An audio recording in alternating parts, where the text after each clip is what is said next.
కాశ్యపాన్వయ సంజాతం శరణ్యార్యపదాశ్రితం తురీయాశ్రవణం వందే రంగరామానుజం ఇతిం. అందరికీ దాసోహం. మన ఆచార్యులు శ్రీ శ్రీ శ్రీ త్రిదండి శ్రీ రంగరామానుజీర స్వామివారు రచించిన గ్రంథాలని మనం చదువుకుంటున్నాం. భగవద్గీత యొక్క సారాన్ని శ్రీకృష్ణార్జున సంవాదంగా ప్రశ్నోత్తరాల రూపంగా మనకి అందించారు. గురు శిష్యులు సంవాదంగా జరుగుతోంది. ఇది 18వ అధ్యాయంలో ఉన్నాం. 18వ అధ్యాయంలో 50 శ్లోకాల వరకు మనం తెలుసుకున్నాం. 7037 ప్రశ్నలు పూర్తి చేసుకున్నాం. ఈరోజు మిగిలింది చదువుకుందామా? అదేంటి, జ్ఞానయోగం ఎలా చేయాలో చెప్పేశారు కదా, ఇంకా ఏమిటి అని శిష్యుడు అడిగాడు. ఇంకొంచెం వివరాలు చెప్పబోతున్నారు. 51, 52, 53 శ్లోకాల్లో మూడింటిని కలిపే చదువుకోవాలి మనం. ప్రారంభించినా అబ్బో పెద్ద పెద్ద అన్వయాలు తాత్పర్యాలు అన్నమాట. విను. బుద్ధ్యా విశుద్ధయా యుక్తో ధృత్యాత్మానన్నియమ్య చ శబ్దాదీన్ విషయాన్ త్యక్త్వా రాగద్వేషో వ్యదస్య చ వివిక్తసేవీ లఘ్వాసి యతవాక్కాయ మానసః ధ్యానయోగపరో నిత్యం వైరాగ్యం సముపాశ్రితః అహంకారం బలం దర్పం కామం క్రోధం పరిగ్రహం విముచ్య నిర్మమః శాంతో బ్రహ్మభూయాయ కల్పతే. అన్వయం 3 శ్లోకాలకి కలిపేనా అండి? అవును. విశుద్ధయా భుక్త్యా యుక్తః ధృత్య ఆత్మానం నియమ్య చ శబ్దాదీన్ విషయాన్ త్యక్త్వా రాగద్వేషో వ్యదస్య చ వివిక్తసేవీ లఘ్వాసి యతవాక్కాయ మానసః నిత్యం ధ్యానయోగపరః వైరాగ్యం సముపాశ్రితః అహంకారం బలం దర్పం కామం క్రోధం పరిగ్రహం విముచ్య నిర్మమః శాంతః బ్రహ్మభూయాయ కల్పతే. అమ్మో, ఇవన్నీ స్టెప్స్ అండి. గబగబా చెప్పుకొని వెళ్ళిపోకుండా ఒక్కొక్కటి కొంచెం కొంచెం వివరిస్తూ తాత్పర్యం చెప్పండి. సరే విను. మొదటి స్టెప్ విశుద్ధయా బుద్ధ్యా యుక్తః. విశుద్ధయా బుద్ధ్యా యుక్తః. వేదాది శాస్త్రములను తెలుసుకోవడం వలన ఇలా ఉంటుంది ఆత్మస్వరూప యాథాత్మ్యం అనే నిర్ణయం చేసుకున్నవాడై. రెండోది ధృత్యా ఆత్మానం నియమ్య చ. దృఢముగా మనస్సును నియమించి. మూడోది శబ్దాదీన్ విషయాన్ త్యక్త్వా. శబ్ద స్పర్శ రూప రసగంధములనే విషయాలు తనని సమీపించి మోహపెట్టడానికి ప్రయత్నిస్తున్నా వాటికి లొంగక. నాలుగోది రాగద్వేషౌ వ్యుదస్య చ. ఏదైనా వస్తువు ఎందు కానీ జీవి ఎందు కానీ ప్రేమని ద్వేషాన్ని కూడా విడిచి. ఐదోది వివిక్త సేవి. ధ్యానమునకు విరోధులు లేని ప్రదేశమునందు ఉండువాడై. ఆరోది లఘ్వాసి. మిక్కిలిగా తినుట కానీ అసలు తినకపోవట కానీ చేయకుండా మితభోజనాన్ని చేస్తూ. ఏడోది యతవాక్కాయ మానసః. ధ్యానానికి తగినట్లుగా శరీరమును వాక్కును మనస్సును నియమించిన వాడై. ఎనిమిదోది నిత్యం ధ్యానయోగపరః. ఎల్లప్పుడూ ధ్యానమును చేస్తూ ఉండాలనే కోరిక కలవాడై. తొమ్మిదోది వైరాగ్యం సముపాశ్రితః. ధ్యాన విషయమునందు తప్ప మిగిలిన వాని యందు విరక్తుడై. 10వది అహంకారం. శరీరమే ఆత్మ అనే అభిప్రాయమును, బలం దానికి కారణమైన పూర్వకర్మల వాసనా బలాన్ని, దర్పం నేనే కదా ధ్యానం చేయగలుగుతున్నాను అనే గర్వాన్ని, కామం స్త్రీ పురుష పరస్పర స్పృహని, క్రోధం తాననుకున్నది జరగలేదనే కోపాన్ని విముచ్య విడిచిపెట్టి. 11వది నిర్మమః. తనది కాని దాని యందు తనదనే మమత లేనివాడై. 12వది శాంతః. ఆత్మానుభవమునందే సుఖము గలవాడు అయి బ్రహ్మభూయాయ కల్పతే. మోక్షమునకు అర్హుడవుతాడు. ఇక పరమపదమేనా? మరీ తొందర ఎక్కువగా ఉన్నదే నీకు. ఈ దశలో ఆత్మస్వరూప సాక్షాత్కారాన్ని కలిగిస్తాడు భగవంతుడు. అది ఎలా తెలుస్తుంది అంటే, ఆ దశ వచ్చిందని ఎలా తెలుస్తుంది? 54వ శ్లోకం చూడు. బ్రహ్మభూతః ప్రసన్నాత్మా న శోచతి న కాంక్షతి సమస్తర్వేషు భూతేషు మద్భక్తిం లభతే పరాం. అన్వయం బ్రహ్మభూతః ప్రసన్నాత్మ న శోచతి న కాంక్షతి సర్వేషు భూతేషు సమః పరాం మద్భక్తిం లభతే. తాత్పర్యం: శుద్ధాత్మ స్వరూపను పొందినవాడు ప్రసన్నమైన రీతిలో శోకించడు, కోరడు. అన్ని ప్రాణుల యందు సముడై గొప్పదైన నా యందలి భక్తిని పొందుచున్నాడు. ఇప్పుడు ఇంక భక్తియోగం ప్రారంభమైందా అండి? జ్ఞానయోగం చేసిన వాడి దశ క్రమంగా ఎలా మారుతోందో చెప్తున్నారు. భగవంతుడి యందు గొప్ప ప్రేమ కలగడమే జ్ఞానయోగ పరాకాష్ఠ వచ్చింది అనే దానికి గుర్తు. మీరు చెప్పిన దాన్ని కొంచెం ఆకలింపు చేసుకొని ఇవ్వండి. కర్మయోగం చేయగా చేయగా అది దానంతట అదే జ్ఞానయోగంగా మారిపోతుంది అన్నారు. కాయ పండుగా మారినట్లని నా ఊహ. బలవంతంగా పండవేయడం అంటే నేరుగా జ్ఞానయోగానికి దిగడం అని అనిపించింది. ఈ దశ నుంచి భక్తి యోగానికి ఎలా వస్తాడో మరోమారు చెప్పండి. దేనిని మనసులో తరచుగా తలుస్తూ ఉంటామో దాని యందు ప్రేమ, అభిమానం, అపేక్ష కలగడం సహజం. అందుచేత కర్మయోగ, జ్ఞానయోగాల చిరకాల అభ్యాసం చేత మనస్సులో నిలిచి ఉన్న భగవంతుని మీద ప్రేమ కలగక తప్పదు.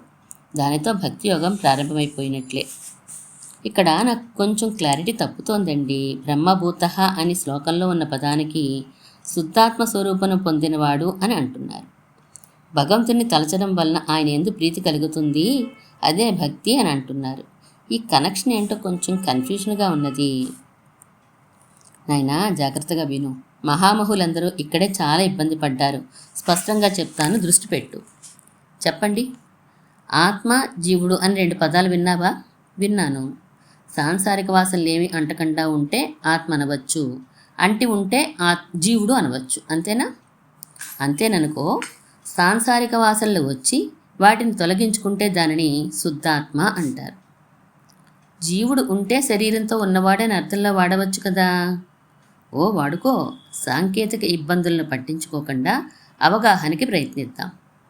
జీవుడు కర్మయోగాన్ని ప్రారంభించడంతో సాంసారిక వాసనలు క్రొత్తవి రావడం తగ్గిపోతుంది. క్రమంగా పాత వాసనల శక్తి కూడా తగ్గుతూ ఉంటుంది. ఎలా? ఎందుకని?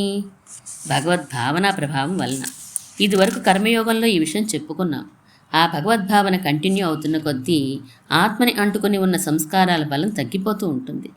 అలా వాసనల బలం ఎప్పుడైతే తగ్గుతూ పోతోందో ఇంద్రియాలు ఇటు అటు మనని గుంజడం తగ్గిస్తాయి. ఇంద్రియాల ప్రాబల్యం తగ్గే కొద్దీ స్థిరమైన ఆసనం ఏర్పడి మనోచాంచల్యం తగ్గుతుంది. ఇది కర్మయోగపు చివరి దశ. అదే జ్ఞానయోగపు తొలి దశ కూడాను. అర్థమవుతోంది. జ్ఞానయోగం కొనసాగిన కొద్దీ వాసనలు బాగా తొలగిపోయి శుద్ధాత్మ స్వరూపం బయటపడుతుంది. ఆ దశనే బ్రహ్మభూత అని శ్లోకంలో చెప్పారు. Very good. అయితే ఆ శుద్ధాత్మ స్వరూపం ఏమిటో చెప్పు. కేవల జ్ఞానయోగం చివరి దశకి అంతవరకే తెలుస్తుంది. కానీ నిజానికి ఆత్మస్వరూపం అంటే శేషత్వంతో కూడిన జ్ఞానం. ఇది వరకు చెప్పేది ఇదంతా చాలా వివరంగా. తాను భగవంతుడికే చెందినవాడను అని తెలియడమే శేషత్వం అంటేను. పోనీ చెప్పినవేవి వృధా పోలేదు. గుర్తుందంతో ఇంతో. జ్ఞానయోగపు చివరి దశలో బ్రహ్మభూతుడు ఎందుకు అవుతాడంటే ప్రసన్నాత్ముడైనాడు కనుక. అర్థం కాలేదు. నూతులోంచో, బోర్లోంచో, పైపుల్లోంచో వచ్చే నీళ్ళని శుద్ధి చేయడం కోసం ఆర్ఓ ఫిల్టర్లలోంచి పారిస్తాం ఇళ్లల్లో. కలుషితమైన నీటిని ఆ కాలుష్యం వదలడానికి ఫిల్టర్లని వాడతాం. అలాగే ఆత్మకి అంటుకొని ఉన్న సంస్కారాలనే కాలుష్యం వదలడానికి కర్మయోగం, జ్ఞానయోగం అనే 2 ఫిల్టర్ల నుంచి నడపాలి. అక్కడితో శేషత్వంతో కూడిన జ్ఞానం అనే స్వరూపాన్ని ఆవరించి ఉన్న కాలుష్యం అంతా క్రమంగా తొలగిపోయి ప్రసన్నాత్ముడు అవుతాడు. అది జ్ఞానయోగపు ముగింపు. శేషత్వం కూడా తెలిసిపోతుంది. అప్పుడు తెలిసి తెలియనట్లుంటుంది. జ్ఞాన ఆవిష్కారం మాత్రం అయిపోతుంది. అది భక్తి యోగపు ప్రారంభ దశ. దాని చివరి దశలో శేషత్వం కూడా పూర్తిగా భాషించేస్తుంది. ఓహో, జ్ఞానయోగపు చివరి దశలో ప్రసన్నాత్ముడు అవుతాడా? అక్కడికి వచ్చేమని ఎలా అర్థమవుతుంది? ఏమైనా లక్షణాలు తెలుస్తాయా? తెలుస్తాయి. న శోచతి, న కాంక్షతి, సర్వేషు భూతేషు సమః అని 3 లక్షణాలు తెలుస్తాయి. వాసన లేవు కదా, ఆ కాలుష్యం పోయింది కదా, ఇక లౌకిక కోరికలు ఉండవు. అందుచేత దుఃఖించడు, దేనిని కోరడు. భగవంతుడి కన్నా ఇతర విషయాల్ని తృణప్రాయంగా చూస్తాడు. ఓ, ఎక్కడో విన్నానండి. రాగాది దూషితే చితే నాస్పది మధుసూదన అని దాని అర్థం ఇక్కడే అన్విస్తుందా? అవును. రాగద్వేషాలనే కాలుష్యంతో ఉండే మనస్సులో భగవంతుడు నిలవడు అని అర్థం. బురదగా ఉన్న నేల మీద మనం ఎలా ఎక్కువసేపు నిలబడాలని అనుకోమో, అలాగే భగవానుడు కూడా చెత్తా చెదారంతో నిండిపోయిన మనసులో ఉండడానికి ఇష్టపడడు. అందుకే చాలామందికి ధ్యానాలు కుదరవు. ఏంటో ఇప్పుడు మీరు చెప్పినవన్నీ ఇదివరకు విన్నప్పటికీ ఇప్పుడే చాలా క్లియర్గా అనిపిస్తోంది. అందుకే శ్రవణం అంటూ వినాలి అని పెద్దలు నిర్దేశించారు. వినగా వినగా క్లారిటీ పెరుగుతుంది. విన్న దానిని అమలు చేయడానికి శరీరం ప్రయత్నిస్తుంది, మనస్సు ప్రేరేపణనిస్తుంది. ఇంతకీ ఈ దశలో ఆత్మ పరమాత్మ రెండింటి దర్శనం ఏకకాలంలో కలుగుతూ ఉంటాయా? అబ్బాయి, మళ్ళా పొరపాటు పడుతున్నావు. ఆత్మ అంటే నువ్వు దర్శించేది పరమాత్మని. ఆ దర్శనానికి అడ్డు తగిలేవి వెనక జన్మల వాసనలు. కళ్ళజోడు మీద పడిన దుమ్ముని తుడుస్తూ ఉంటే క్రమంగా దృశ్యం స్పష్టమైనట్లు ఉంటుంది. అంటే క్రమంగా ఆయన దివ్యమంగళ విగ్రహం గోచరమవుతుందా? మొదట స్వరూప ఆవిర్భావం, క్రమంగా గుణావిర్భావం, అప్పుడు లక్ష్మీ సమేత భావన, ఆ తర్వాత విశాలాక్షుడైన స్వామి సాక్షాత్కారం. ఇది వరస. ఇంత వివరంగా ఎలా చెప్తున్నారు? అనుభవించిన వారు చెప్పారు. సాక్షాత్ రామానుజుల వారే కదా ఈ వివరణ ఇచ్చారు. అద్భుతం. మొదట స్వరూపావిర్భావం అంటే ఏం జరుగుతుంది? సర్వేశ్వరత్వం గోచరిస్తుంది. అంటే సమసర్వేషు భూతేషు అన్న పదాన్ని చూసావా 54వ శ్లోకంలో? ఏ భూతమనందు కూడా అనాదరణ లేని స్థితిని కదా అది చెప్తుంది. అలా ఎందుకు అవుతుంది? అన్నిటికీ ఈశ్వరుడు ఆయనే కదా అని తెలియడం వల్ల. అందుచేత సర్వేశ్వరత్వమే మొదటి ఆవిష్కరణ. ఆ తర్వాత సృష్టి స్థితి సంహారములు సలీలగా జరిపే ఆవిష్కరణ వస్తుంది. ఎందుకని? మనం శేషభూతులం, తాను శేషి అని మనకి అవగాహన కలిగించే బాధ్యత కూడా ఆయనదే కనుక తన సర్వేశ్వరత్వానికి రుజువుగా సృష్టి స్థితి సంహారములు నావే అయినప్పుడు నాకు కాక ఇంకెవరికో నువ్వు చెందుతావు అంటున్నాడు స్వామి ఈ ఆవిష్కరణతో. అద్భుతం. ఆ పైన నీచ గుణముల వాసన కూడా లేనితనం గోచరిస్తుంది. అదెందుకు ఆ ప్రస్తావన? ఇంతకాలం నుంచి లోకంలో మంచి చెడులన్నీ అనుభవించిన వీడు అదే భావంతో తనను చూడకుండా ఉండడానికి హేయ గుణగంధరహితుడు అనే దర్శనం. ఇక సమస్త కళ్యాణ గుణైకతానుడు అనే దర్శనం. ఆహా! లోకంలో ఎన్ని విధములైన లావణ్యాలున్నాయో అన్ని లావణ్యాలను సొంతం చేసుకున్న దివ్యమంగళ విగ్రహ ఆవిష్కరణ అప్పుడు ఉంటుంది. లావణ్యం అంటే తళుకు కనుక తళతళలాడిపోతూ ఉంటుందన్నమాట ఆ దర్శనం.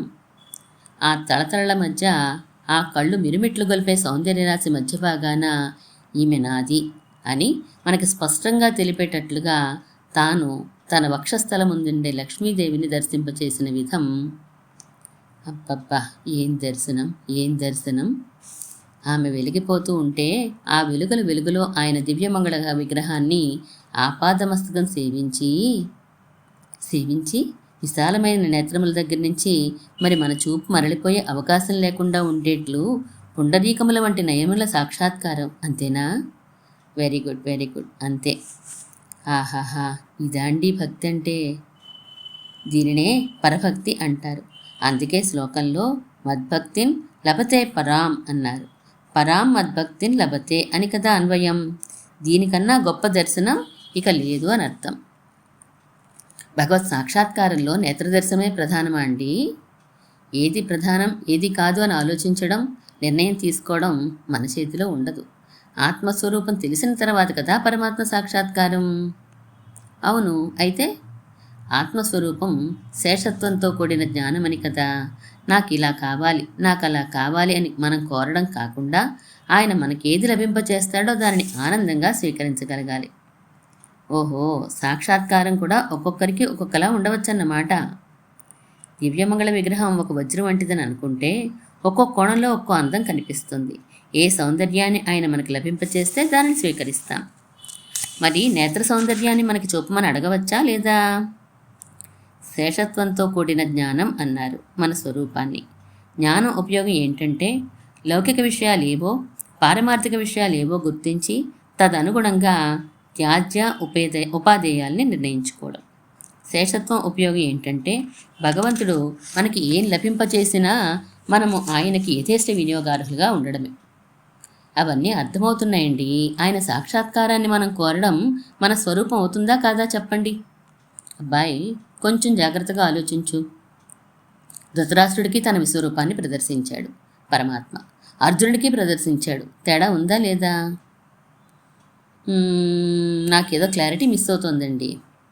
మనం ఎలాంటి వారమైనా మన స్వరూపం మనకి తెలిసి అడుగుతున్నా తెలియక అడుగుతున్నా ఆయన తలుచుకుంటే దేన్నైనా ఇవ్వగలడు. ఆయన్ని పొందాలనే కోరికతో కర్మయోగం జ్ఞానయోగం ఆచరించగా ఆ తపోబలం చేత మనం ఆయన్ని పొందవచ్చు. అదిగో మళ్ళా కన్ఫ్యూజ్ చేస్తున్నారు. మనం ఆయనని పొందే ప్రయత్నం చేయడం శేషత్వం అవుతుందా అవదా? ఆయన మనని అనుగ్రహించే వరకు ఆగి ఉండడం శేషత్వం అవుతుందా అవదా? స్పష్టంగా చెప్పండి. ఆయన తప్ప వేరొకటి ఏమీ నాకు వద్దనుకుని అందుకోసం ఆ ప్రయత్నం ఈ ప్రయత్నం చేయడాన్ని శేషత్వము అని నేరుగా కొందరు అనరు. కానీ మన ఆ అవస్థకి భగవంతుడు చాలా సంతోషిస్తాడు. ఆయనకి సంతోషం కలిగించేది ఏదైనా శేషత్వ భావనలో భాగమే. అయితే నేనే విధమైన ప్రయత్నం చేయలేను స్వామి, నువ్వే నన్ను స్వీకరించు అని అన్ని ప్రయత్నాలు వదిలి ఎదురు చూడడం ఖచ్చితంగా శేషత్వ భావనలో అంతర్భవించేదే. అది సంతోషమే ఆయనకి. నీ సంతోషం కోసం నన్ను స్వీకరించు స్వామి, నా సంతోషం కోసం వద్దు అనే భావన శేషత్వ పరాకాష్ట. శేషత్వ స్వరూప ఆవిర్భావంలో కూడా స్టెప్స్ ఉన్నాయన్నమాట. ఇక్కడికే నువ్వు కంగారు పడిపోతున్నావు. ఇంకా పారతంత్ర్యం అనే భావన ఒకటి ఉన్నది. శేషత్వ పారతంత్ర్యాలు రెండు మన స్వరూపమే అని చెప్పబోతారు ముందు ముందు. ఎక్కడ చెప్పబోతారు? ఈ గ్రంథ ముగింపు సందర్భంగా చరమ శ్లోకం అనే 60వ శ్లోకం దగ్గర. సరే ఆ విషయం అప్పుడు తెలుసుకుంటాను. కానీ ఆయన నేత్ర సౌందర్యం చూడాలనే కోరిక కోరవచ్చా లేదా? ఎందుకు కోరుకోకూడదు? కోరవచ్చు. ఆయనకి ఇష్టమైతే ఇస్తాడు, లేకపోతే లేదు అన్న భావంతో కోరవచ్చు. నేను ఇంత అనుష్ఠానం చేశాను కనుక ఇది నా హక్కు, ఎందుకు ఇవ్వడు అనుకుని కోరితే అది స్వరూప విరుద్ధం. ఇంకా స్వరూప ఆవిష్కరణ తనకు అవ్వలేదన్నమాట. ప్రవచనంలో వివరించి చెప్పి నేను గొప్ప వక్తగా కీర్తిని పొందడానికి నేత్ర సౌందర్యం లభింపచేయమని అడగడం స్వరూప విరుద్ధం. పుస్తకాలు రాయడానికైతే స్వరూప విరుద్ధం. నా మహాన్న అర్థమైపోయిందిగా అలా అడిగితే. కానీ నా కోరిక తీరడం ఎలా? పిల్లవాడు ఫలానా బొమ్మ కావాలని అడిగితే తండ్రి ఇస్తాడా ఇవ్వడా? ఇవ్వకపోవడానికి 1,00,000 కారణాలు ఉండవచ్చు, ఇవ్వడానికి మాత్రం ఒకే ఒక కారణం ఉండాలి. తండ్రి తనకి బొమ్మ కొనిచ్చినందుకు పిల్లాడు సంతోషించగా వాడి సంతోషాన్ని చూసి తండ్రి ముచ్చట పడిపోతాడు. అంటే తన సంతోషం కోసమే తండ్రి పిల్లాడికి బొమ్మనిస్తాడన్నమాట. పిల్లలకి దీనిని గ్రహించే జ్ఞానం ఉండదు. కానీ పెద్దవాళ్ళమైన మనకు ఏది మన సంతోషమో ఏది పరమాత్మకి సంతోషమో తెలియగలగాలి. అది శేషత్వంతో కూడిన జ్ఞానం. అంతగా అర్థమైపోలేదు కానీ ఏదో తెలిసినట్టుంది. అంతే నాయనా, నువ్వు ఇంకా శ్రవణ దశలో ఉన్నావు. మనన దశ ధ్యాన దశ సమీపించిన కొద్దీ అవగాహన పెరుగుతుంది. పోనీ శ్రవణ దశలో అయినా ఉన్నానన్నారు, సంతోషం. ఇంతకీ నేత్ర దర్శనం గురించి మరికొంచెం చెప్పరు? ఉపనిషత్తుల్లో చెప్పిన విషయమే చెప్పగలను. మహామహా ఋషి పొంగవులు దర్శించి అనుభవించి ఆనందించి ఆ సంతోషం హృదయంలో ఇమడక తనంత తాను పొర్లి వెలుపలికి వచ్చిన తీరు మనకెక్కడిది వర్ణించడానికి? పోనీ అదేనా చెప్పండి. తస్య యథా కప్యాసం పుండరీకమేవమక్షిణీ తస్యోదితి నామా ఏష సర్వేభ్యః పాప్మభ్యః ఉదితః ఉదేతి హవై సర్వేభ్యః పాపేభ్యః ఏవం వేద అని ఆ ఉపనిషద్ వాక్యం. కొంచెం విన్నట్టుండి ఇది వరకు చెప్పండి. చెంపకు చేరడు కన్నులు అన్నమాట విన్నావు కదా? ఆ కర్ణాంత విశాల లోచనుడు అని కూడా విన్నాను. పెద్ద పెద్ద కళ్ళు అని వర్ణించడానికి చెంపల వరకు చెవుల వరకు అంటారా కళ్ళని? తామర రేకులతో కూడా పోలుస్తారు కళ్ళని, వినే ఉంటావు. మధ్యలో కొంచెం ఉబ్బెత్తుగా ఉండి చివరలు పలచగా ఉండే తామర రేకులు అన్నమాట. విన్నాను. కానీ నాకు అప్పుడప్పుడు అనిపిస్తూ ఉంటుంది, తామర రేకులన్నీ ఒకే సైజు ఉండవు కదా, పోలిక ఎలా కుదురుతుంది అని. అవును, అందుకే ఉపనిషత్ వాక్యం కప్యాసం పుండరీకం అన్నది. అంటే కపి అని సూర్యుడికి పేరు. కోతి కాదా? ఒక పదానికి అనేక అర్థాలు ఉంటాయి. కహ అంటే నీళ్లు, వాటిని తాగేవాడు కపి. కం పిబతి ఇది కపిహి, సూర్యుడికి పేరు. ఆ సూర్యుడు దగదగా వెలుగుతూ ఉంటే తామరలు బాగా వికసిస్తాయి. అలా వికసించిన తామర రేకు ఎంత విశాలంగా ఉండగలదో అంతటి కళ్ళు అన్నమాట. అన్ని తామరలకి పెద్ద పెద్ద రేకులు ఉండవు కదండి. మంచి పోషణ కలిగిన అరటి చెట్టు ఆకులకి కాయలకి, ఏదో విధంగా పెరుగుతున్న అరటి చెట్టు ఆకులకి కాయలకి తేడా ఉండదు? ఉంటుందే. అలాగే తామర పుష్పాల్లో కూడా లోతైన నీటిలో పెరిగిన వాటి రేకులు చాలా అందంగా ఉంటాయి. నీటిలోంచి పెరిగి బయటికి వచ్చే నాళం ఎంత దృఢంగా ఉంటే అంత అందంగా ఉంటాయి ఆ పూరేకులు. అలాంటి ఒకానొక సరస్సులోని తామరల రేకులు వంటివి ఆయన నేత్రాలట. రామానుజరావు చెప్పారు. బాగుంది, చాలా బాగుంది. అతడికి ఉత్ అని పేరిట. అతనిలో దోషములే ఉండబట్ట. ఇది తెలిసి ఉపాసించేవాడికున్న అన్ని దోషాలు పోతాయట. ఆ కంటి చూపు ఎవరి యందు ప్రసరిస్తుందో వారికిక మోక్షమేనట. ఆ చూపు ప్రసరించడమే చాలు, అదే మోక్షం ప్రసరించడానికి ఒక ఫలంగా. ఆ చూపు ప్రసరించడమే చాలు, అదే మోక్షం ప్రసరించడానికి ఒక ఫలంగా మోక్షం రానక్కర్లేదా అండి? Very good, very good. ప్రసరించడానికి ఒక ఫలంగా మోక్షం రానక్కర్లేదు. ఇదయ్యా సరైన భావన. ఇలాంటి అపరిమితమైన ప్రీతి కలగడాన్నే పరభక్తి అంటారు. ఇప్పుడు ఏమవుతుందో 55వ శ్లోకంలో విను. చదవనా? భక్త్యామభిజానాతి యావాన్ యశ్చాస్మి తత్వతః తతో మాం తత్వతో జ్ఞాత్వా విశదే తదనంతరం. అన్వయం చెప్పండి. అహం యహ యావాంచ అస్మి మాం భక్త్యా తత్వతః అభిజానాతి తత్వతః జ్ఞాత్వా తదనంతరం తతః మాం విశతే. తాత్పర్యం: నేనెవడినో, ఎంతటి వాడిని అయి ఉన్నానో అట్టి నన్ను భక్తి చేతనే యథార్థంగా తెలుసుకొనుచున్నారు. యథార్థంగా తెలుసుకున్న తర్వాత అందువలనే నన్ను పొందుచున్నారు. తత్వతః తత్వతః అని 2 మార్లు అన్నారే. అవును, ఉన్నది ఉన్నట్టు ఎరగడం ఒక తత్వతః అయితే, ఎరిగిన విధం ఉన్నదున్నట్లు ఎరగడం ఇంకో తత్వతః అవుతుంది. అర్థం అవ్వలేదు. భగవంతుడు ఎవరో, ఎంతటి వాడో ఉన్నదున్నట్లు ఎరగడం ఒక దశ. ఆ ఎరుక అతనికి ఎలా కలిగింది? తన ప్రయత్నం చేతనా? కాదు, తనకి భగవంతుని యందు కలిగిన పరభక్తి చేత. ఆ పరభక్తిని కలిగించిన వాడు ఆయనే అయినందుచేత కలిగింది. అది ఉన్నదున్నట్లుగా ఎరగడం. భక్తి చేతనే కలిగింది అని ఎలాగా? భక్త్యా త్వనన్యా సత్య అని ఇదివరకే చెప్పారుగా. నేనెవడనో, ఎంతటి వాడినో అంటే, ఓ విను. ఆయనకుండే స్వరూపము, స్వభావము అసాధారణమైనవి, అంటే ఇంకొకరికి ఉండనివి. అలా ఉన్నవాడినే పరమాత్మ, భగవంతుడు అని అనాలి. నేను ఎవడనో అంటే స్వరూప స్వభావముల చేత నేనెవడనో అని అర్థం. బాగుంది. ఎంతటి వాడనో అంటే గుణముల చేత, విభూతుల చేత ఎవరికీ అందనంతటి ఎత్తులో ఉండేవాడు ఆయన. ఈ 2 విషయాలు పరభక్తి సమయంలో జరిగిన సాక్షాత్కారంలో సర్వేశ్వరత్వం, నిఖిల జగదుద్భవస్థితి ప్రళయత్వ లీల, నిరస్త సమస్త హేయ గంధత్వం, అనవధికాతిశయ అసంఖ్య కళ్యాణ గుణేకతానత్వం, లావణ్య అమృత సాగరత్వం, శ్రీమంతుడవడం, పుండరీక నయనత్వం మొదలైన వాటిల్లో స్పష్టమవుతాయి. దీనికంతటికీ ఫలం చివరికి ఆయన్ని పొందడమేనా? అలాగే అంటారు అందరూ, కానీ నిజానికి సాక్షాత్కారమే అసలు ఫలం. ఆయన్ని పొందడం అంటే ఆయన స్పష్టంగా తెలుసుకోవడమే. అవును నిజమే, ఇంకో చిన్న అనుమానం వస్తోందండి అని శిష్యుడు అడుగుతున్నాడు. ఆ అనుమానం ఏంటో, దానికి సమాధానం ఏంటో మనం రేపు తెలుసుకుందాం. ఈరోజు భగవద్గీతలోని శ్రీకృష్ణార్జున సంవాదంగా సాగుతున్న గ్రంథంలో 18వ అధ్యాయంలో మనం 55 శ్లోకాల వరకు తెలుసుకున్నాం. 7117 ప్రశ్నల వరకు మనం చదువుకున్నాం. శ్రీమన్మహాభూతపురే శ్రీమత్కేశవ యజ్వరః కాంతిమత్యాం ప్రసూతాయ ఇతి రాజాయ మంగళం.